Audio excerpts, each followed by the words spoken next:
The coffee burned Russell Root's tongue, but he barely noticed. He stared at the text message on his phone for the third time that morning. Emma's asking for you again. Can you please just come to Mom's party tonight? For her sake? Courtney's messages always followed the same pattern. Guilt, manipulation, then silence when he didn't respond fast enough. Russell set his phone face down on the kitchen table and rubbed his eyes. The morning light cut through the window of his small apartment. The place he'd been calling home for the past 6 months since the trial separation that wasn't really about working things out at all. He was 34 years old, and his life had become a negotiation. Every conversation with his wife was a transaction. Every request to see his daughter required clearance through Courtney's mother, Phyllis Moran, the 72-year-old matriarch who'd been running her daughter's life, and by extension his, since the day he'd said "I do." Russell had met Courtney 8 years ago at a conference in Chicago. She was beautiful, sharp-witted, working in pharmaceutical sales. He was a forensic data analyst for a mid-sized insurance firm, the guy they called when the numbers didn't add up and someone was hiding something. They connected over hotel bar drinks and a shared disdain for corporate politics. She'd seemed different then, independent, strong. Then he'd met Phyllis. The Moran family had money, old money from Phyllis's late husband's commercial real estate empire. After Gerald Moran died of a heart attack 12 years ago, Phyllis had taken control of everything. The properties, the investments, the family. She'd moved Courtney and her younger brother Brett Moran into the family compound in Greenwich, Connecticut, a sprawling 8-bedroom estate where Phyllis held court like some twisted version of royalty. Russell had resisted moving there after the wedding. He and Courtney had their own place in Stamford for the first 2 years. Then Emma was born, and everything changed. Phyllis insisted they needed help with the baby. The compound had staff. It made sense financially. It was temporary. That was 5 years ago. The apartment where Russell now sat alone was in Norwalk, 30 minutes from the compound. Far enough that Courtney claimed it was too inconvenient for regular custody arrangements. Close enough that Russell felt like he was haunting his own life. His phone buzzed again. Another text. She needs your father. Please. Russell picked up his phone and typed, I'll be there at 7. He deleted it without sending. Instead, he stood, walked to his desk, and opened his laptop. The screen glowed to life, showing multiple windows, spreadsheets, document files, browser tabs. For 6 months, Russell had been doing what he did best, following the data. It started small. Courtney had opened 3 credit cards without telling him. Then he noticed cash withdrawals from their joint account, their nearly empty joint account, that didn't match any purchases he could track. When he'd asked about it, she'd gotten defensive, angry. Phyllis had called him paranoid and controlling. So he'd started digging deeper. The Moran Family Foundation, the charitable trust in Phyllis's name, the property management company that handled Gerald Moran's old buildings. Russell had access to public records, and he knew how to read them. More importantly, he knew what patterns looked like when someone was hiding something. Over the past 6 months, Russell had uncovered a web of financial irregularities that would make any forensic accountant salivate. Inflated property valuations, shell companies, rental income that disappeared into accounts he couldn't trace. The Moran Family Foundation claimed to donate millions to children's charities, but Russell couldn't find evidence of where that money actually went. He'd compiled everything into encrypted files, cross-referenced with source documents. Old habits died hard, but he hadn't known what to do with the information. Confronting Courtney was pointless. She'd run to Phyllis, and he'd be painted as the villain again. Going to authorities felt like nuclear war, and Emma would be caught in the blast. So he'd waited, documented, watched. His phone rang. Not a text this time, an actual call. Unknown number. Russell hesitated, then answered. Mr. Root, a young woman's voice, professional. Speaking. This is Jody Browning from Ridgemont Elementary. I'm calling about Emma. Russell's chest tightened. Is she okay? She's fine physically, but I wanted to touch base with you. We have Emma listed with both you and Mrs. Root as primary contacts, and I've tried reaching Mrs. Root several times this week without success. What's going on? There was a pause. Emma's been withdrawn lately. She's not engaging with other children during recess. Her teacher, Mrs. Santos, noticed she's been falling asleep in class. And yesterday, she told the school counselor she didn't want to go home. The words hit Russell like a punch. She said that. She didn't elaborate when asked. But combined with the other behaviors, we felt it was important to reach out. Is everything all right at home? I don't live at home right now, Russell said carefully. My wife and I are separated. Emma lives with her mother. I see. The professional tone had shifted slightly, more guarded now. Would it be possible for you to come in for a meeting? Perhaps tomorrow? I'll be there. What time? After Jody gave him the details and hung up, Russell sat motionless. Emma wasn't sleeping. Emma didn't want to go home. And Courtney hadn't mentioned any of this, hadn't even returned the school's calls. He'd been a coward. He'd been so focused on gathering evidence, on playing it safe, that he'd left his daughter in that house. With those people, Russell grabbed his keys. The drive to Greenwich felt longer than usual. Russell's hands gripped the steering wheel as he rehearsed conversations in his head. He tried calling Courtney 3 times. Straight to voicemail. Not unusual. She often silenced her phone when at the compound, claimed Phyllis thought it was rude to be distracted by devices during family time. It was 4 in the afternoon. The party wouldn't start until 7, but Russell couldn't wait. He needed to see Emma now. The Moore End compound sat on 12 acres at the end of a private drive, hidden behind stone walls and oak trees. Russell had the gate code. Phyllis hadn't thought to change it, probably because she didn't actually believe he'd be bold enough to use it anymore. He punched in the numbers. The iron gates swung open. The main house loomed ahead, all white columns and pristine landscaping. A catering truck was parked near the side entrance. Workers carried boxes inside. The party preparations were already underway. Russell parked near the front and walked to the door. He didn't knock. Technically, his name was still on the deed, even if Phyllis had convinced Courtney to move them into the house as an investment and family tradition. Inside, the house was chaos. Caterers in black uniforms moved through hallways. Someone was arranging flowers in the foyer. Classical music played from hidden speakers. Russell, a woman's voice, sharp with surprise. He turned. April McPherson, Phyllis's personal assistant, though enforcer was probably more accurate. She was 40-something, rail-thin, with the kind of severe expression that suggested she'd been born disapproving of everything. Where's Emma? Russell asked. You're not supposed to be here. Courtney said. Where's my daughter? April. April's mouth formed a thin line. Mrs. Moran is resting before the party. If you need to speak with Courtney. I'm not asking Courtney. I'm asking you. Where's Emma? Before April could answer, a child's laugh echoed from somewhere deeper in the house. Russell didn't wait. He moved past April, ignoring her protests, following the sound through the ornate living room and toward the back of the house. He found Emma in the kitchen with Vanessa Wiley, one of the household staff. The little girl was standing on a step stool, helping arrange canapes on a tray, her brown hair pulled into tight braids that looked uncomfortable. She wore a white dress that seemed too formal, too stiff, nothing like the colorful clothes Russell usually bought her. Daddy, Emma's face lit up. She scrambled down from the stool and ran to him.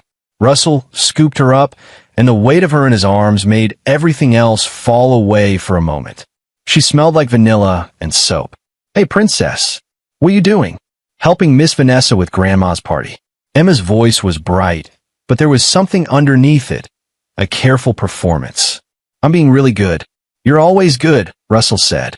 He looked at Vanessa over Emma's shoulder. The woman was in her 50s, had worked for the Morans for 20 years. Her expression was unreadable. Can I talk to my daughter alone? Vanessa nodded and left without a word. Russell set Emma down and crouched to her eye level. How are you really doing, sweetheart? I'm fine.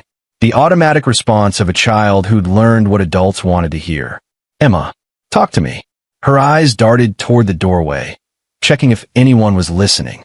Then, quieter. Grandma says I have to help at the party tonight. She says I'm old enough to contribute to the family. Contribute how? Serving drinks and taking empty plates. She says I need to learn responsibility. Emma's voice was small. Mommy says it's good for me too, that I'm too spoiled and need to understand how lucky I am. Russell felt something cold settle in his chest. Where's your mom now? Getting ready with Aunt Diane. They've been in the salon since lunch.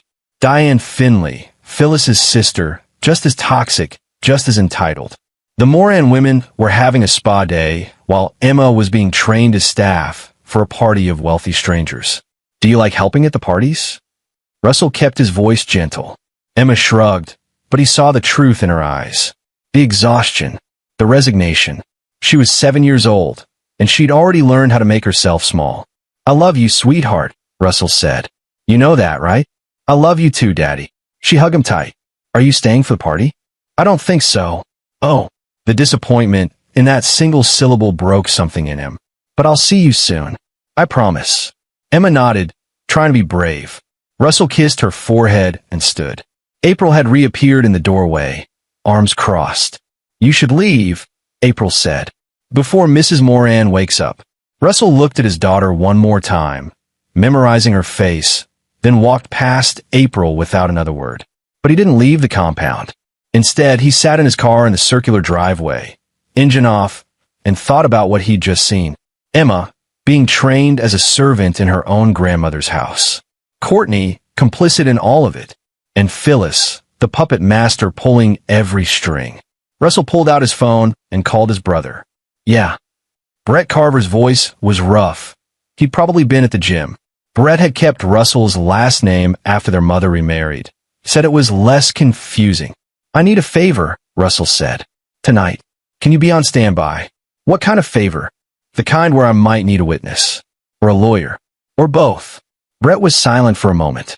He was 2 years younger than Russell, a physical therapist who'd seen his share of family dysfunction in his own work. What's going on? I'm going to get my daughter out of here. Tonight. But I need to do it right. Russell, I'm not asking for permission. I'm asking if you'll back me up if this goes sideways. Another pause. Then, tell me when and where. After hanging up, Russell sat in the car for another 20 minutes, watching caterers come and go, watching the house prepare for Phyllis Moran's 73rd birthday celebration. Then he started his engine and drove away. He had 3 hours before the party. 3 hours to prepare. Russell returned to his apartment and opened his laptop. The files he'd been compiling for 6 months glowed on the screen. Spreadsheets, bank records, property documents, everything that proved Phyllis Moran was running a financial shell game with her foundation and her late husband's estate. But that wasn't enough. Financial crimes took time to prosecute, and Courtney would fight him for custody while it played out. He needed something more immediate, more damaging. He opened a new window and started pulling different files. Social media posts, photos, text messages he'd saved from Courtney's old phone, back when they'd shared cloud storage and she hadn't thought to hide things from him. There, in the digital detritus of the Moran family's life, Russell began to see a different pattern. Photos from last year's Christmas party. Emma in an elf costume, carrying a tray of champagne glasses, surrounded by adults who weren't watching where they walked. She looked exhausted. A text exchange between Courtney and Phyllis from 3 months ago. She needs to learn her place in this family. Your father would have demanded better. Another photo, this one from a summer gala. Emma in the background, 7 years old, wiping down tables while Courtney posed for pictures with donors to the Moran Foundation. Russell had seen these images before, but hadn't put them together. Hadn't wanted to see what they meant. Now, looking at them with clear eyes, he saw a pattern of child exploitation masquerading as family responsibility. He pulled up his email and started composing messages. The first went to Jody Browning at Ridgemont Elementary, documenting everything he'd observed today and attaching photos. The second went to his lawyer, Jay Lucas, a family attorney he consulted 2 months ago but hadn't hired yet. The third went to himself, a time-stamped record of everything. Then Russell pulled up the Connecticut Department of Children and Families website and started filling out a form. His phone buzzed. A text from Courtney. Where are you? You said you'd be here at 7. He checked the time. 6:47 p.m. Russell stood, grabbed his keys, and drove back to Greenwich. The compound was transformed. The circular driveway was packed with luxury cars, BMWs, Mercedes, a Bentley. String lights had been hung in the trees. The front door stood open, and Russell could hear music and conversation spilling out into the evening. He parked at the end of the drive and walked through the gates. Nobody stopped him. The catering staff was too busy, and the guests didn't know he wasn't supposed to be there. Inside, the house blazed with light and noise. Phyllis's birthday party was in full swing. Russell recognized some faces: wealthy donors, Connecticut society people, a few local politicians. Everyone dressed in cocktail attire, holding wine glasses, laughing too loud. He scanned the room for Courtney and found her near the fireplace, talking with Diane Finley and another woman Russell didn't recognize. Courtney wore a silver dress that probably cost more than Russell's monthly rent. Her hair was perfect. Her makeup was perfect. She looked like she belonged in this world. Then Russell saw Emma. She was outside, visible through the French doors that opened onto the stone patio and backyard. While 30-some guests mingled inside, Emma was alone on the patio, wearing the same white dress from earlier, but now it was dirty, stained with something red near the hem. She carried a tray of empty champagne glasses, too large for her small hands, carefully walking between clusters of guests who'd stepped outside to smoke or talk in private. Nobody was watching her. Nobody seemed to notice as she stumbled slightly under the weight of the tray, or how her face was flushed with exhaustion, or how she'd clearly been crying earlier. Russell could see the tear tracks even from inside the house. His daughter, 7 years old, being treated like unpaid help at her grandmother's vanity party. Russell moved through the crowd. Nobody stopped him. He opened the French doors and stepped outside. The evening was warm, humid with the promise of summer. Emma was at the far end of the patio, setting down the tray on a side table. She didn't see him approaching. Emma. She turned. Confusion, then relief, then fear flashed across her face. Daddy, you came. I came. Russell walked to her and gently took the tray from her hands. You shouldn't be doing this, sweetheart. But Grandma said. I don't care what Grandma said. Russell set the tray down and lifted Emma into his arms. She was lighter than she should be. How much weight had she lost? We're leaving. I can't. Mommy will be mad. Let me worry about Mommy. Russell carried his daughter through the patio, past the clusters of guests who finally started paying attention, and into the house. The music seemed too loud now. The laughter seemed cruel. He moved through the crowd toward the front door. Russell, Courtney's voice, sharp and shocked. What are you doing? He didn't stop, didn't answer, just kept walking with Emma in his arms. Russell, you can't just... Courtney was following him now, heels clicking on the marble floor. Other guests were turning to watch. The party's pleasant hum was fading into confused silence. Russell reached his car and opened the back door. He set Emma inside, buckled her seatbelt, and kissed her forehead. Stay here, princess. Lock the doors. Daddy, lock the doors. He closed the door and turned. Courtney had followed him outside, with Phyllis right behind her. The older woman's face was flushed with rage, her perfectly styled white hair seeming to bristle. You have no right, Phyllis started. Russell walked back to them slowly. Other guests had filed out of the house, drawn by the drama. This party was about to become memorable for all the wrong reasons. He stopped 3 feet from Phyllis Moran and looked her directly in the eyes. The fury in her gaze met the cold certainty in his. Russell spoke 5 words. Quiet, clear, final. I know what you've done. Phyllis went pale. Actually pale. The color drained from her face as if Russell had reached out and physically struck her. Courtney looked between them, confused. What are you? But Phyllis knew.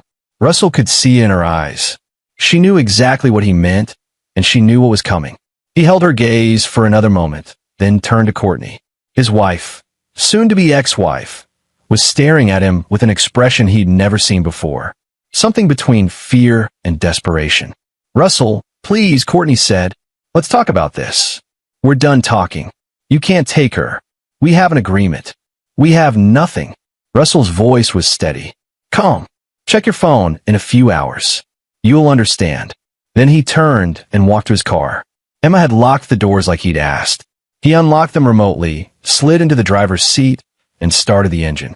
In his rearview mirror, Russell saw Courtney standing in the driveway, illuminated by the lights from the house. As he put the car in drive, she dropped to her knees on the pavement her silver dress pooling around her. Phyllis stood behind her, one hand on her chest, looking like she'd aged 10 years in 10 seconds. Russell drove away and didn't look back. "Daddy, where are we going?" Emma asked from the back seat. She sounded scared but also relieved. "Somewhere safe," Russell said. "My apartment for tonight. Tomorrow, we'll figure out the rest." "Is Mommy angry?" "Probably.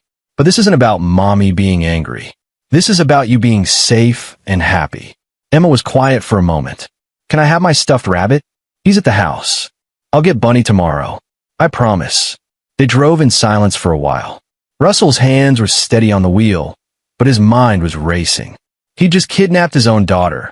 At least, that's how Phyllis and Courtney would frame it. He'd caused a scene at a party full of witnesses. He'd made accusations he couldn't take back. And he had 42 hours to make sure none of that mattered.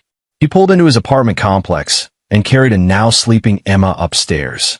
She barely stirred as he laid her on his bed and covered her with a blanket. He stood in the doorway for a long moment, watching her chest rise and fall, making sure she was really here, really safe.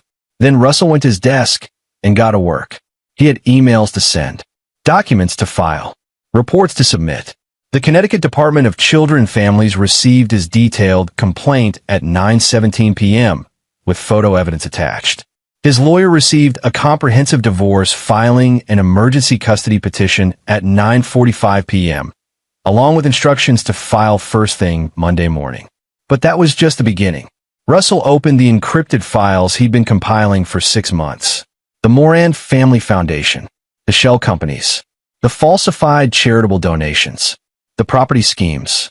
He'd found it all, documented it all, and now he was going to expose it all.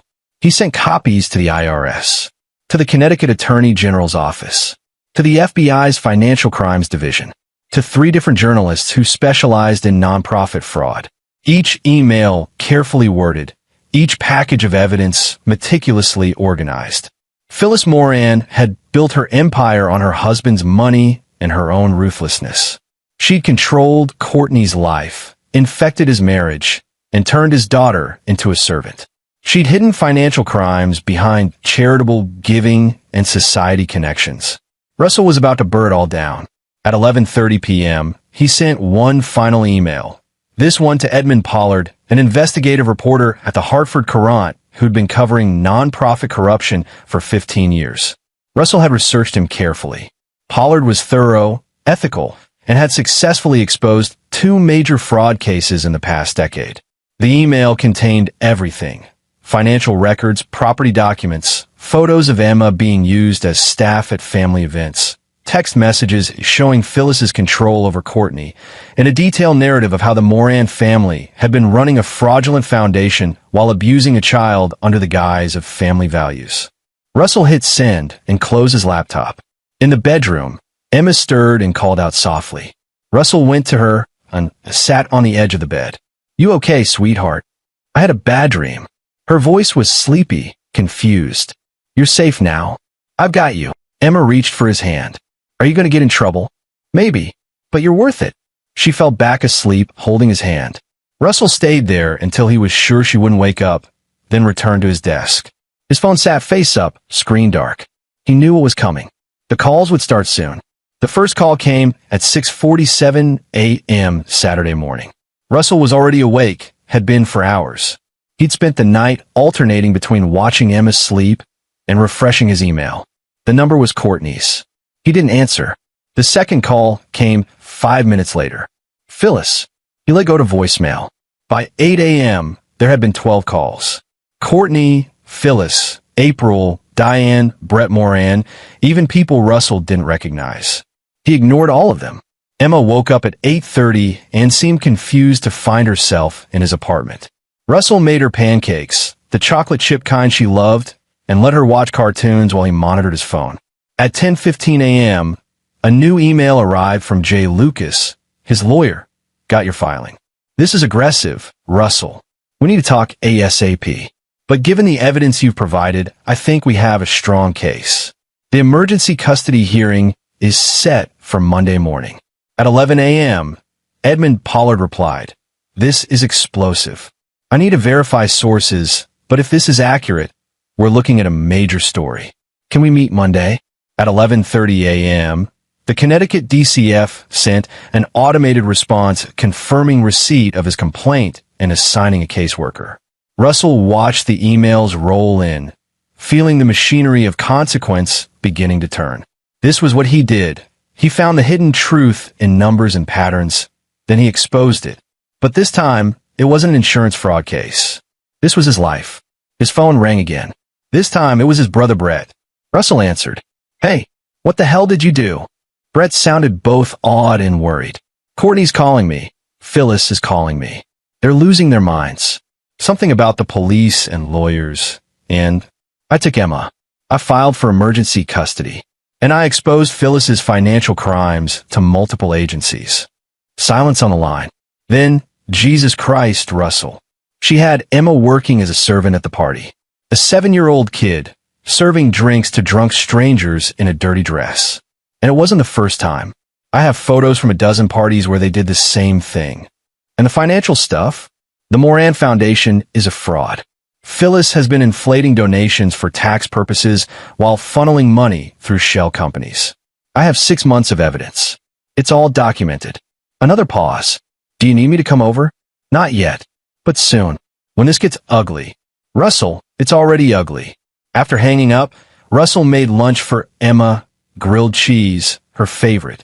She ate quietly while he sat across from her, watching her careful movements, the way she cut her sandwich into perfect squares like someone had trained her to be precise even in this. "Daddy," Emma looked up. "Are we going back to Grandma's house?" "No, sweetheart. We're not. What about my toys? And my clothes? I'll get everything. I promise." "Is Mommy mad at me?" The question hit harder than Russell expected. "No, baby. Mommy's not mad at you. None of this is your fault." But Emma's expression said she didn't quite believe it. 7 years old, and she'd already learned to blame herself for the chaos adults created. Russell's phone buzzed. A text from an unknown number. "Mr. Root, this is April McPherson. Mrs. Moran would like to speak with you. She believes there's been a misunderstanding." He deleted it without responding. Another call, this time from Courtney's lawyer, someone named Miguel Paul.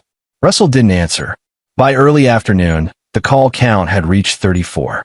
Russell had stopped keeping track. Instead, he took Emma to the park down the street from his apartment. She played on the swings while he sat on a bench, phone in hand, waiting. At 4:37 p.m., the call he'd been expecting finally came. A Connecticut number he didn't recognize. Russell answered. "Hello, Mr. Root? This is Detective Raoul William with the Greenwich Police Department. I need to speak with you about your daughter. Is there a warrant for my arrest?" Pause. "No, sir. But I've received calls from your wife and your mother-in-law claiming you took your daughter without permission. I'm Emma's father. I have joint custody. I took my daughter from an unsafe situation. They're claiming kidnapping. They can claim whatever they want. I have documentation of child abuse and neglect. I filed an emergency custody petition yesterday, and I reported everything to DCF. If you want to arrest me, detective, you're welcome to try. But I'm not bringing my daughter back to that house." Another pause. Longer this time. "Where are you currently located?" Russell gave him the address of the park. "We'll be here for another hour if you want to send a unit. Stay there. I'm coming to talk to you in person." "I'll be here." Russell hung up and watched him on the swings. She was smiling, pushing herself higher, her hair flying behind her. When was the last time he'd seen her smile like that? Detective William arrived 30 minutes later. He was in his 40s, black, wearing plain clothes with a badge clipped to his belt. He approached the bench where Russell sat and extended his hand. "Mr. Root, detective." Russell shook his hand but didn't stand. "My daughter's right there on the swings. I'm not leaving her line of sight." "Understood." William sat down next to him, deliberately casual. "I've gotten several calls about you in the past 24 hours. Want to tell me your side?" Russell did. He explained the separation, the party, finding Emma being used as a servant. He explained the pattern of behavior documented in photos. He explained the school's concerns. He explained everything he'd sent to DCF. William listened without interrupting. When Russell finished, the detective was quiet for a moment. "You filed paperwork?" William finally asked. "Emergency custody, hearing Monday morning." My lawyer has everything. And the allegations about financial crimes? Separate issue. But yes, I provided evidence to the appropriate agencies. William nodded slowly. Mr. Root, I'm going to be straight with you. This is complicated. You're Emma's father, so technically you haven't kidnapped her. But your wife is claiming parental interference, and your mother-in-law has some influential friends making noise. I'm aware. That said, the photos you took at the party are concerning. And if the school has been trying to reach your wife about behavioral issues. William trailed off. Look, I can't tell you what to do, but I can tell you that if DCF finds credible evidence of neglect or abuse, it's going to change the custody situation regardless of what your mother-in-law's friends want. That's what I'm counting on. The Moran family is claiming you've made false accusations to retaliate for the separation. The evidence speaks for itself. William stood. I'm going to write a report. I'll note that Emma appears healthy and happy, that you're cooperative, and that there's an active DCF investigation. That should buy you until Monday's hearing. But Mr. Root, you're playing with fire. The Morans have money and connections. I know what they have, and I know what they are. After William left, Russell took Emma for ice cream. They sat in the small shop near his apartment, and for the first time in months, his daughter seemed like a kid instead of a miniature adult trained to serve and please. Daddy, Emma licked chocolate ice cream from her cone. Can I ask you something? Anything, sweetheart. Are you and Mommy going to get divorced? There it was. The question he'd been avoiding. Probably yes. But that doesn't change how much we both love you. We'll have to go back to Grandma's house. Not if I can help it. Good. Emma was quiet for a moment. I don't like it there. Grandma yells a lot. And Mommy's always sad. Russell felt his throat tighten. I'm sorry I didn't take you away sooner. It's okay. You're here now. They finished their ice cream in comfortable silence. Outside, the sun was setting, painting the sky in shades of orange and pink. Russell's phone buzzed constantly in his pocket, but he ignored it. By the time they returned to his apartment, the missed call counter had reached 42. Russell put Emma to bed in his room again. She needed the comfort of a real bed, and he'd be fine on the couch, and then finally checked his voicemail. Most were exactly what he expected. Courtney crying and angry by turns. Phyllis demanding he return Emma and threatening legal action. April's cold, corporate messages about resolving this situation professionally. But 3 messages stood out. The first was from Jay Lucas. Russell, you need to hear this. Courtney's lawyer just called me. They want to negotiate. Phyllis is offering a settlement. Full custody to you, no contest, in exchange for you dropping whatever investigation you started. Call me. The second was from Edmund Pollard. Mr. Root, I've started preliminary verification on your information. I spoke with 3 sources at the AG's office, and they confirmed receiving your submission. This is real. I'd like to run the story Monday morning, but I need a statement from you first. The third was from a number Russell didn't recognize. When he played it, a woman's voice, young, scared, came through. Mr. Root, my name is Sherry Banks. I worked as a nanny for the Moran family 4 years ago. I saw your name in news alerts about the DCF investigation, and I need to talk to you. What they did to your daughter, they did to other children too. I have documentation. Please call me. Russell sat in the dark living room, phone in hand, listening to that message 3 times. Other children. He'd thought this was about Emma, about his daughter, about his family. But it was bigger than that. How much bigger? He was about to find out. Russell called Sherry Banks. They met Sunday morning at a coffee shop in Stamford, neutral territory. Russell brought Emma. He wasn't letting her out of his sight, and set her up with coloring books at a corner table while he talked to Sherry. She was 28, blonde, nervous. She kept glancing around as if expecting someone to stop her from talking. Thank you for meeting me, Sherry said. Almost didn't call, but I saw the DCF report in the system. I have a friend who works there, and I knew I had to. You said other children. What did you mean? Sherry pulled out her phone and opened a folder of photos. I worked for the Morans from 2020 to 2021. I was hired to take care of Emma and also to help at their events. Phyllis hosts a lot of fundraisers, parties, charitable functions. I know. What you might not know is that she uses children from the Foundation's scholarship program as staff at these events. She calls it giving them opportunities to network with successful people, But really, she's using them as free labor. Sherry showed him photo after photo. Children aged 8 to 12, dressed in matching uniforms, serving food, cleaning tables, standing in the background of fancy parties, looking exhausted. Where are these kids from? Russell asked, his voice tight. Foster care, mostly. The Moran Foundation has a program that's supposed to provide housing and education for at-risk youth. In practice, Phyllis brings them to the compound, makes them work at events, and funnels the grant money elsewhere. I tried to report it when I worked there, but nobody listened. Phyllis has connections everywhere. Do you have documentation? I kept copies of schedules, emails, photos. Everything. Sherry leaned forward. I left because I couldn't stand watching it anymore. But I was scared to do anything official because Phyllis threatened me. She said if I ever spoke about what happened at the compound, she'd make sure I never worked with children again. Russell felt cold rage settle in his chest. How many kids? At least 15 over the year I was there. Maybe more before I started. Are any of them still at the compound? I don't know. The program supposedly places them in group homes after a year, but I never saw where they went. Russell took out his own phone and pulled up the files he'd compiled on the Moran Foundation. He showed Sherry the financial records, the inflated donation claims, the shell companies. I've been investigating the money trail, Russell said. The foundation claims to spend millions on youth programs, but I couldn't find evidence of where that money actually goes. Now I know why. What are you going to do? Sherry asked. I'm going to destroy them. Sherry looked scared but relieved. I'll testify to whatever you need. I have a statement prepared. I need to know this will actually matter.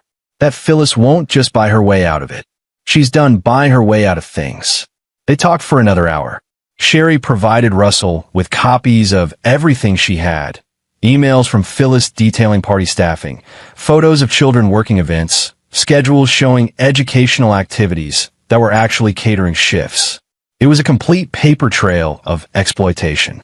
After Sherry left, Russell sat with Emma while she finished coloring. His phone had been buzzing all morning. More calls, more messages. The count was probably over 60 by now. At 2 p.m., he finally listened to the most recent voicemail. It was from Courtney, and she sounded destroyed. Russell, please call me back. I know you're angry, and you have every right to be. But she's not doing well. She's been in her room all day. The police came yesterday, and some agents from the IRS this morning. I don't understand what's happening. Please, just tell me what you want. We can fix this. We can work something out. Just, please call me. Russell deleted it. Another message, this one from Miguel Paul, Courtney's lawyer. Mr. Root, this is Miguel Paul. I strongly advise you to return your daughter immediately and schedule mediation before tomorrow's hearing.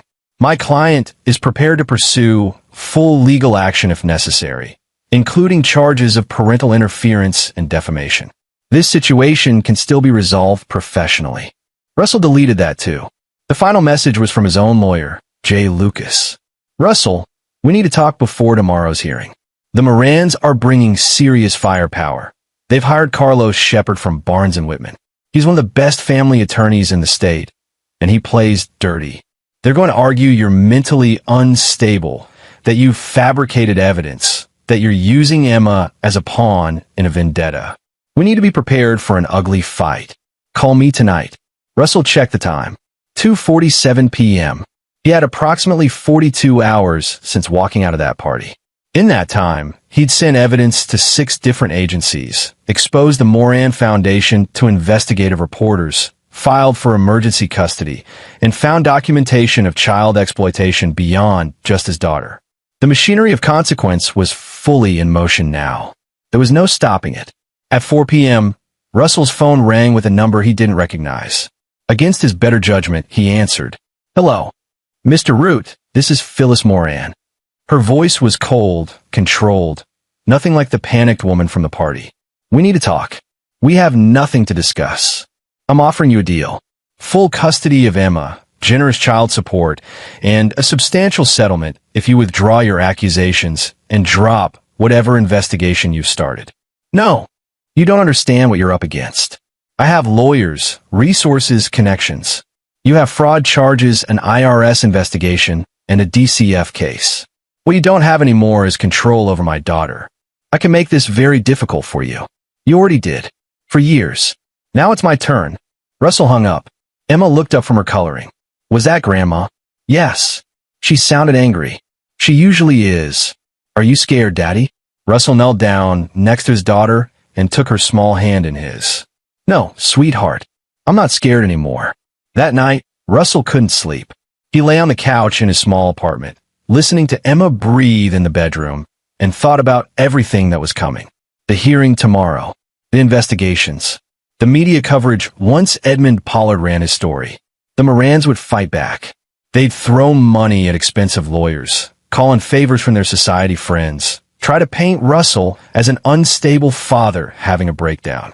But Russell had something they didn't. The truth meticulously documented and impossible to deny. At 11 p.m., he received a text from an unknown number. This is Sherry Banks. I just got a call from Phyllis Moran. She offered me $50,000 to recant my statement and say I made everything up. I told her to go to hell. But I thought you should know she's trying to buy witnesses.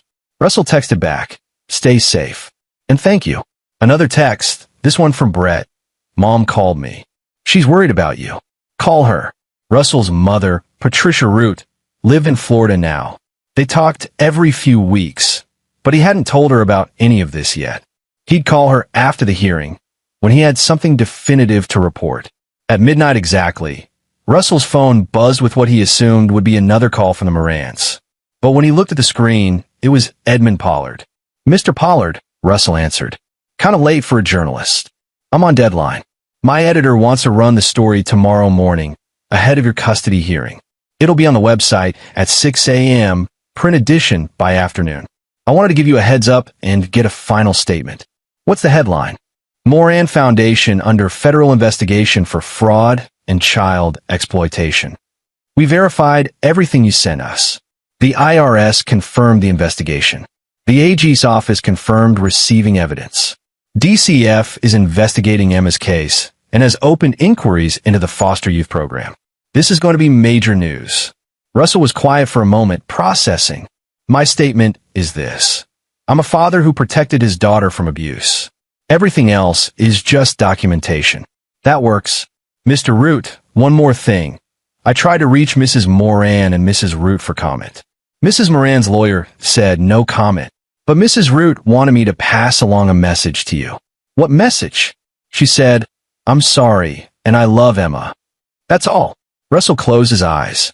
Too little, too late, from a woman who'd stood by and watched her mother abuse their daughter. Is that in the article? Should it be? Print exactly what she said. The public can decide what it means. After hanging up, Russell walked to the bedroom and looked in on Emma one more time. She was asleep, curled around her pillow. Russell had managed to retrieve Bunny from the compound that afternoon with a police escort. One more humiliation for the Morans. Tomorrow, everything would change. The article would run. The hearing would happen. The world would know what Phyllis Moran had done. But tonight, Emma was safe. That was all that mattered. Russell returned to the couch, set his phone on silent, and finally fell asleep.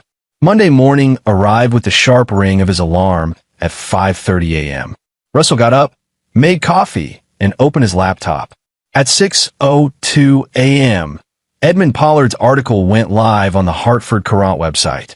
The headline was even more damning than Pollard had described. Connecticut Socialites Charity under federal investigation. Child exploitation alleged. Russell read the article twice. It was thorough, detailed, and devastating. Pollard had interviewed Sherry Banks, included statements from unnamed DCF sources, and had somehow obtained comments from two other former employees who corroborated the exploitation claims. The financial fraud was laid out with precision, complete with charts showing the discrepancies in the foundation's reported donations. There was a photo of Phyllis at a gala, smiling in diamonds, with a caption noting she was unavailable for comment. And there, near the end of the article, was Courtney's message. Mrs. Courtney Root, daughter of Mrs. Moran and wife of Russell Root, said through her attorney, I'm sorry, and I love Emma. No denial, no defense of her mother, just a tiny, insufficient apology. Russell's phone exploded with notifications. News alerts, social media shares, text messages from people he hadn't heard from in years. The story was spreading fast. At 7 a.m., Emma woke up. Russell made her breakfast while she chattered about a dream she'd had about unicorns. She had no idea that in 3 hours, her family's dysfunction would be argued in front of a judge. At 8:30 a.m., Russell dressed in his only suit, navy blue, slightly worn, and helped Emma into the dress his mother had mailed overnight. Patricia had called him after seeing the news and immediately asked what she could do to help. "Bring my granddaughter something beautiful to wear to court," Russell had said. "She needs to look like the child she is, not a servant." The dress was light blue with small flowers embroidered on the collar. Emma loved it immediately. They arrived at the courthouse in Stamford at 9:15 a.m. Jay Lucas was waiting outside, looking stressed but determined. "The Quran article dropped this morning," Jay said without preamble. "It's everywhere. That changes things significantly. Carlos Shepard is going to try to paint this as a media circus that you orchestrated, but Judge Patricia Finley is fair. She won't be swayed by grandstanding." Wait, Judge Patricia Finley. Russell had forgotten she'd been appointed to family court. "She goes by her married name professionally," Jay said, reading Russell's expression. "Trust me, it's a good draw. She's tough, but reasonable." Inside, the courthouse was buzzing with more activity than usual. Russell spotted news crews in the lobby. Word of the hearing had leaked, probably thanks to the Moran's lawyers trying to control the narrative. In the courtroom, Courtney sat at the defendant's table with Carlos Shepard, a silver-haired man in an expensive suit who looked exactly like the type of attorney who billed $800 an hour. Next to Courtney was Phyllis, looking 20 years older than she had on Friday night.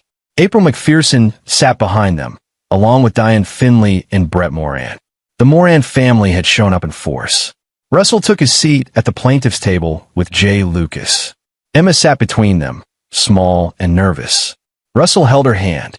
At 9:30 a.m. exactly, Judge Patricia Finley entered the courtroom. She was in her late 50s, black, with an expression that suggested she'd seen every trick in the book and wasn't impressed by any of them. "All rise," the bailiff announced. The hearing began. Carlos Shepard started with a motion to dismiss, arguing that Russell had orchestrated a malicious media campaign to prejudice the case. Judge Finley denied it immediately. "The article in the Hartford Courant is based on independent reporting," she said dryly.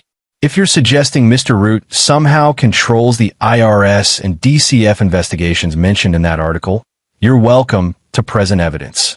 Otherwise, we're proceeding with the emergency custody petition." Shepard changed tactics, arguing that Russell had taken Emma without proper notice and was using her as a pawn in a vendetta against his estranged wife's family. Jay Lucas stood and presented the photographs. Emma serving drinks at parties, looking exhausted and dirty. He presented the school's concerns. He presented Sherry Banks's statement about the foundation's exploitation of foster children. "Your Honor," Jay said, "this isn't about a vendetta. This is about a father who found his 7-year-old daughter being treated as household staff and removed her from an abusive situation. Everything Mr. Root has documented is a matter of public record and ongoing investigation." Judge Finley reviewed the materials in silence.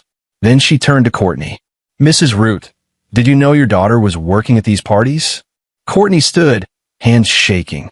"Your Honor, I thought it was just helping out. Teaching responsibility. My mother said." "I didn't ask what your mother said. I asked if you knew your 7-year-old daughter was serving alcohol to adults at social events instead of playing with other children." "Yes, Your Honor. But I didn't think. That's evident." Judge Finley's tone was sharp. "Where's Mrs. Moran? She's listed as a party with interest in this case." Carlos Shepard stood. "Mrs. Moran is present in the courtroom, Your Honor. I'd like to hear from her directly." Phyllis stood slowly. Even from across the room, Russell could see she was barely holding it together. The woman who'd controlled everything with an iron fist was crumbling. "Mrs. Moran," Judge Finley said, "the court has received documentation that your foundation is under investigation by multiple federal and state agencies. The allegations include financial fraud and child exploitation. Do you have anything to say about these allegations in relation to your granddaughter's treatment?" "Your Honor," Those allegations are, Phyllis's voice cracked. They're exaggerated. My foundation has helped hundreds of children over the years. I'm not asking about the foundation's general activities. I'm asking specifically about Emma Root.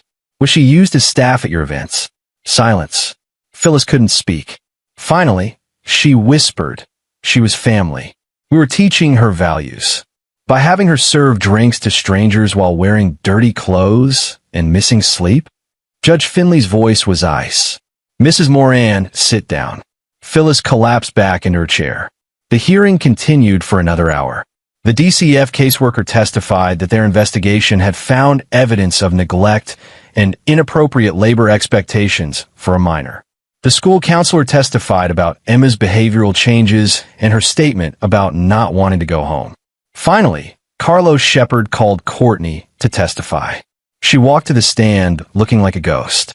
Her expensive clothes couldn't hide how much weight she'd lost, how exhausted she looked. When she was sworn in, her hand trembled. Mrs. Root, Shepard said gently, "You love your daughter, correct?" "Of course I do." Courtney's voice broke. "And you never intended for her to be harmed or mistreated?" "Never. Your mother was trying to teach Emma responsibility to prepare her for her." Objection. J. Lucas stood, leading the witness. Sustained, Judge Finley said. "Mr. Shepard, get to the point." Shepard tried a different approach. "Mrs. Root, your husband has made serious allegations against your mother and, by extension, you. Do you believe these allegations are accurate?" Courtney looked at Russell. Their eyes met across the courtroom. For a moment, Russell saw the woman he'd married 8 years ago, the one who'd been funny and independent and full of life before Phyllis Moran had gotten her claws in. Courtney's voice was barely audible. "I didn't realize how bad it had gotten. My mother, she made me believe this was normal, that Emma needed to learn to contribute. But seeing the photos, hearing the school's report, tears were running down her face now. I failed my daughter. Russell was right to take her away." The courtroom was silent. Carlos Shepard looked like he'd been slapped. "Mrs. Root, what are you?" "I'm saying my husband is right." Courtney turned to Judge Finley. "Emma should be with her father. He's the only one who protected her. I wanted to have full custody." Chaos erupted. Phyllis stood and shouted something. April was trying to calm her down. Diane was crying. Brett Moran just sat there looking shocked. Judge Finley banged her gavel. "Order. Mrs. Moran, sit down or I'll have you removed." It took 5 minutes for the courtroom to settle. When it did, Judge Finley addressed everyone. "I've heard enough," she said. "Based on the evidence presented, the DCF investigation, and Mrs. Root's own testimony, I'm granting temporary full custody of Emma Root to Russell Root, effective immediately. Mrs. Root will have supervised visitation rights pending completion of family therapy and the DCF investigation. Mrs. Phyllis Moran will have no contact with the minor child until further order of this court." Phyllis made a sound like she'd been punched. "Furthermore," Judge Finley continued, "I'm referring this case to the prosecutor's office for potential criminal charges related to child labor law violations. This hearing is adjourned." Russell sat frozen for a moment, then looked down at Emma. She was staring up at him with wide eyes. "Daddy? Does that mean I stay with you?" "Yes, sweetheart. You stay with me." Emma threw her arms around his neck and started crying. Not sad tears, but relief. Russell held her tight while the courtroom emptied around them, while reporters shouted questions in the hallway, while his old life officially ended and his new one began. When he finally looked up, Courtney was standing nearby, her lawyer gone, her mother being escorted out by April and Diane. She looked small and broken. "Russell," Courtney said quietly, "can I talk to you? Please." Russell stood, still holding Emma. "Not here. Not now. I know I don't deserve it, but I do love her. I'm sorry. For everything." "You're sorry," Russell repeated. The words felt hollow. "You watched your mother turn our daughter into a servant, and you're sorry. She manipulated me. I know that's not an excuse, but you're right. It's not an excuse." Russell adjusted Emma in his arms. "The judge gave you supervised visitation. Use that time to become the mother Emma deserves. Until then, we have nothing to discuss." He walked past her without looking back. Outside the courthouse, News crews surrounded Russell. He made a brief statement. Emma deserved privacy. The court had ruled. Justice was being served, and then escaped to his car with Jay, Lucas running interference. That went better than expected, Jay said as they drove away. Courtney's testimony sealed it. I don't think even Shepard expected her to flip. She didn't flip, Russell said. She just finally told the truth. They drove back to Russell's apartment in silence. Emma fell asleep in the back seat, exhausted from stress. Russell carried her inside and laid her on his bed, then collapsed on the couch. His phone was vibrating constantly. He ignored it for an hour, just sitting in the quiet apartment, processing everything. Finally, he checked the messages. 87 missed calls. Most were from reporters. Some were from old friends who'd seen the news. A few were from family members offering support. And one was from Edmund Pollard. Follow-up story running tomorrow. 3 more families have come forward about the Moran Foundation. This is bigger than we thought. Russell closed his eyes. He'd wanted to protect Emma. He'd exposed a monster in the process. At 6 p.m., there was a knock on his door. Russell checked the peephole and saw his brother Brett, holding bags of Chinese takeout. Figured you could use some food, Brett said when Russell opened the door. And maybe a friend. Thanks. Russell took the bags. Emma's asleep. How are you holding up? I don't know yet. They ate in silence for a while. Then Brett said, what you did, taking on Morans like that. It took guts. I'm proud of you, man. I should have done it sooner. You did it when you were ready. That's what matters. Russell's phone rang again. This time, it was his mother. Mom, he answered. Russell, baby, I saw the news. Are you and Emma okay? Patricia's voice was thick with emotion. We're fine. Better than fine. I have custody. Thank God. I'm flying up this weekend. Emma needs her grandmother, and you need some help. You don't have to. I'm already booked. Don't argue with your mother. After hanging up, Russell felt something he hadn't felt in years. Hope. Real, genuine hope that maybe life could be normal again. That Emma could just be a kid. That he could just be a dad. The next 3 weeks passed in a blur of legal proceedings, media coverage, and rebuilding. The IRS investigation into the Moran Foundation expanded into a full audit. The Connecticut Attorney General filed civil charges for fraud and misappropriation of funds. DCF identified 17 children who'd been exploited through the foundation's scholarship program and placed them in legitimate foster care while investigating their abuse claims. Phyllis Moran was arrested on 14 counts, including charity fraud, tax evasion, and violation of child labor laws. The bail was set at $5 million. She made bail, but her reputation was destroyed. The society connections she'd cultivated for decades abandoned her almost overnight. Courtney moved out of the compound and into a small apartment in Norwalk. She attended every supervised visitation with Emma, showed up on time, and slowly, very slowly, began building a relationship with her daughter based on actually being a mother rather than Phyllis's puppet. Russell didn't forgive her. Not yet. Maybe not ever. But for Emma's sake, he was civil. Brett Moran, Courtney's younger brother, reached out to Russell privately. He'd always been the outcast of the Moran family, the one who questioned Phyllis's control. He testified against his mother in the criminal proceedings, providing details about the foundation's financial shell games he'd witnessed over the years. I should have spoken up sooner, Brett told Russell over coffee one afternoon. I saw what she was doing, but I was scared of her, just like Courtney was. You're speaking up now, Russell said. That counts for something. April McPherson, Phyllis's enforcer, was charged as an accessory to fraud. She took a plea deal and agreed to testify in exchange for reduced charges. The dominoes kept falling. Edmund Pollard's follow-up stories won him a nomination for investigative journalism. He wrote a comprehensive series on how wealthy families exploited charitable foundations, using the Moran case as the centerpiece. The series prompted federal legislation to strengthen oversight of family foundations. In Emma started therapy, started sleeping through the night, started being a kid again. She made friends at her new school. Russell had transferred her to a different district. She joined a soccer team. She laughed more. One evening, about a month after the custody hearing, Emma was sitting at Russell's small kitchen table doing homework while he cooked dinner. Daddy, she said suddenly. Yes, sweetheart. Thank you for taking me away from Grandma's house.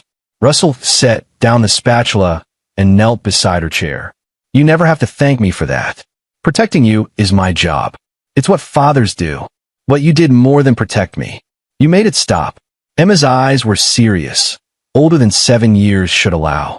You made sure she couldn't hurt anyone else. How do you know about that? I heard people talking at school. Their parents saw the news. Emma was quiet for a moment. I'm glad you stopped her. She was mean. She was worse than mean, Russell said carefully. But she can't hurt you anymore.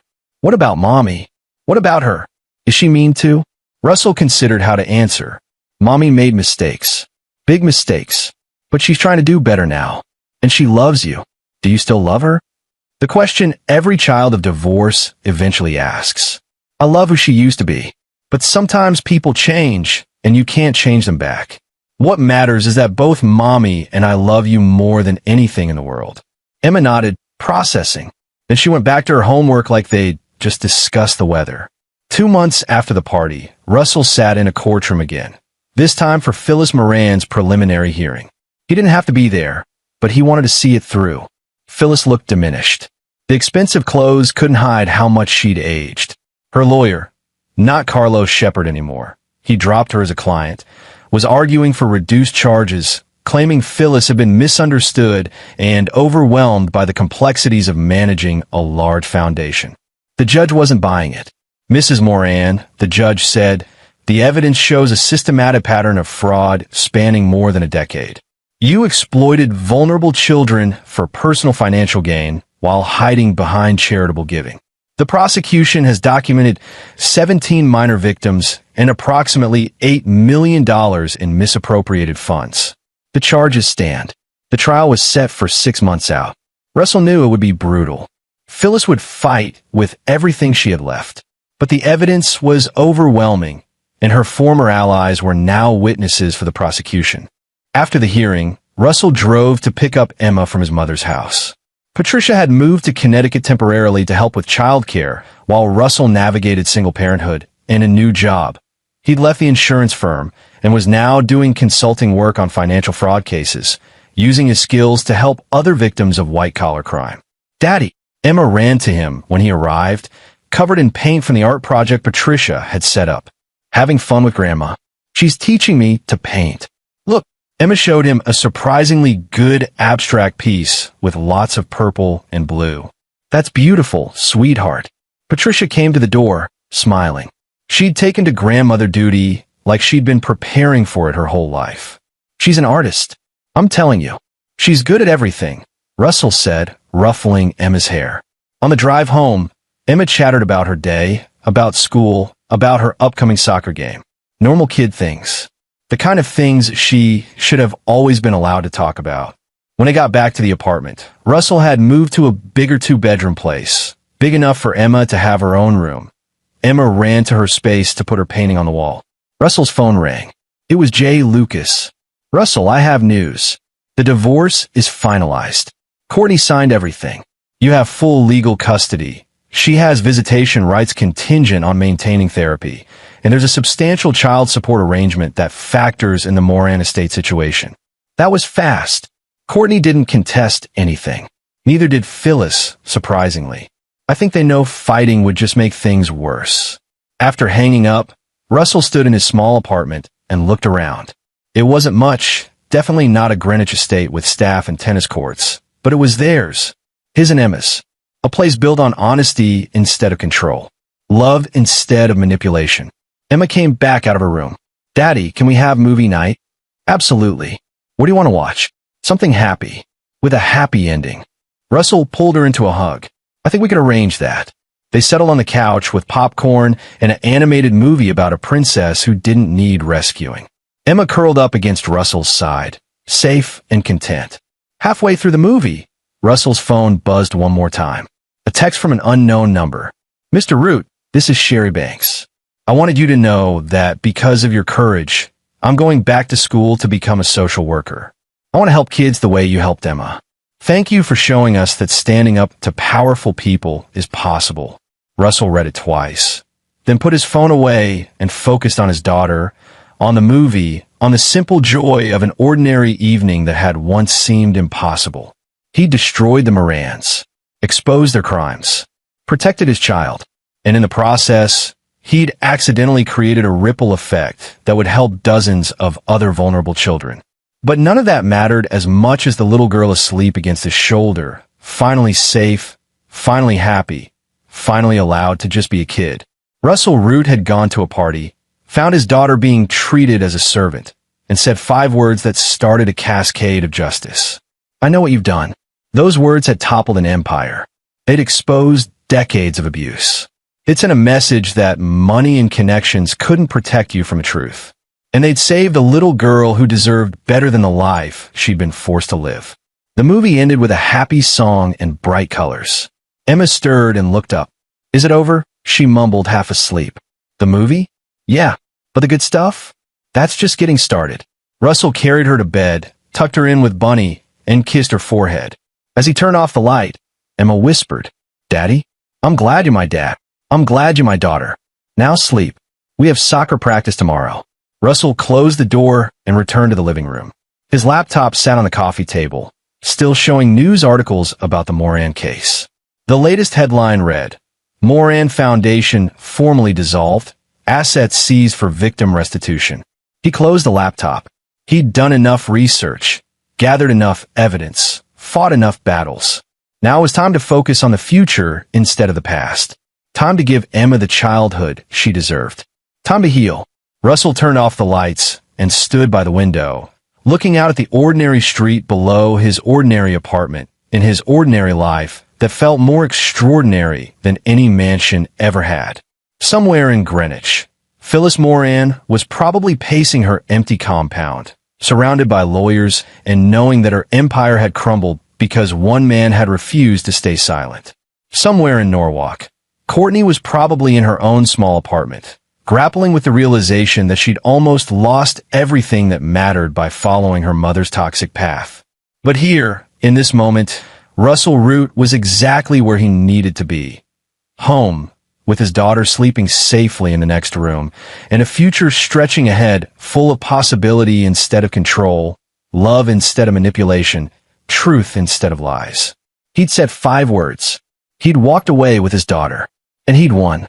Not in the dramatic, explosive way of movies, but in the quiet, permanent way that mattered. By being there, by protecting her, by refusing to look away from abuse just because it wore expensive clothes and had powerful connections. The world kept spinning. Emma kept growing. Life kept moving forward. And Russell Root, formerly trapped in a marriage defined by a toxic matriarch's control, was finally genuinely free. And there you have it. Another story comes to an end. What did you think?